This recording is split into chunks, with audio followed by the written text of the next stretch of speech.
Organic waste from Holbæk, a medium-sized Danish town, and its surrounding regions. Tons of peel, coffee beans and gravy.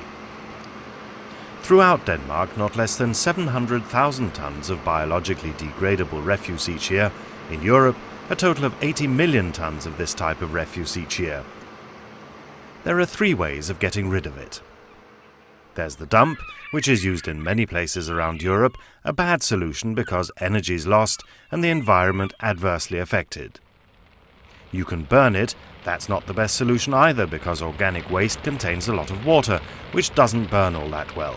And burning gives waste products in the form of slag and gases which have to be deposited. Then there's the solution that's best for both the environment and energy. Composting and biogassing the refuse in order to get tons of good, well-nourished earth.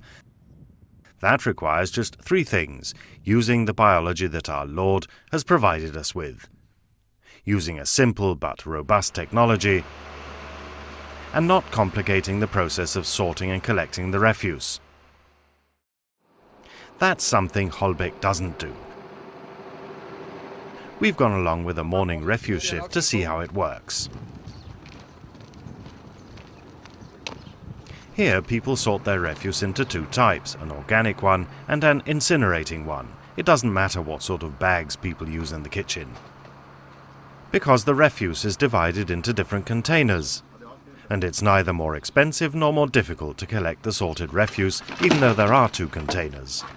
It's not difficult, one container on one side of the truck and the other on the other side. At the same time, the system doesn't require waste to be delivered by compression vehicles or container vehicles.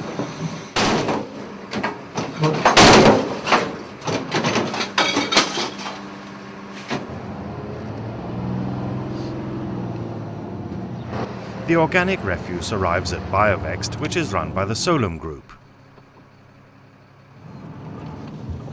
Each year, the system receives thousands of tons of refuse from a long list of councils in Western Zealand. Here, it's unloaded in a reception hall.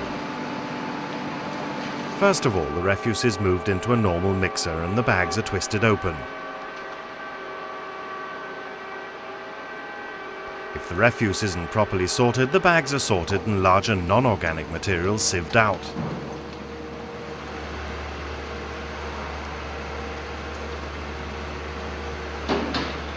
This is only a rough sorting of the material, as plastic bags, knives or other even larger objects can't stop the system or its biological processes. It's important to mix structural material into the refuse before it's treated, as otherwise the refuse will just compact and liquids won't be able to run off. The structural material also ensures that the mass gets enough air during composting. Stabilization takes place using, among other things, branch refuse, which also goes through the biological process. Mixing is carried out in the same type of mixer that opens the bags. The refuse mass is now ready to be treated. This takes place in a so-called process module, which in effect is a simple cement hall. The module is water and gas tight so that biology can do its bit without interruption in a controlled and thus optimal atmosphere. The nutrient-rich liquids are continually pumped over into a liquid manure tank in which methane-producing bacteria transform the percolate into biogas. Biogas that's then made into electricity and heat. The energy is passed directly into the Western Zealand grid. When the biogas process has ended, the refuse is composted, after which the dried, composted mass is driven out into the open air. Now the last plastic bags are sorted away and sent for incineration. The nutrient-rich compost is used for earth enrichment, predominantly in agriculture. No poisonous gases or slag here, only fine earth containing fertilizer, humus, and masses of microlife. The energy accounting is pretty impressive too.